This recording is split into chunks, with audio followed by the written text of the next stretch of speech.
I ran into this last week. Here's what fixed it for me. If you're looking to remove a card on WooCommerce, follow these simple steps. Step 1. Log into your WooCommerce dashboard. Navigate to your website's admin area by entering your login credentials. This is where you'll manage all your WooCommerce settings. Step 2. Go to the Products section. In the dashboard menu, find and click on Products. This section contains all the items you have listed in your store. Step 3. Select the card to remove. Locate the specific card you want to remove from the list of products. You can use the search bar if you have many products. Step 4. Move to trash.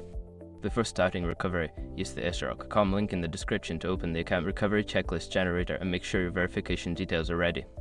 Step 5. Empty the trash. To permanently delete the card, go to the trash section and select Empty Trash. This step ensures the card is completely removed from your store. Remember, if you accidentally delete a card, you can recover it from the trash for a limited time. Happy selling!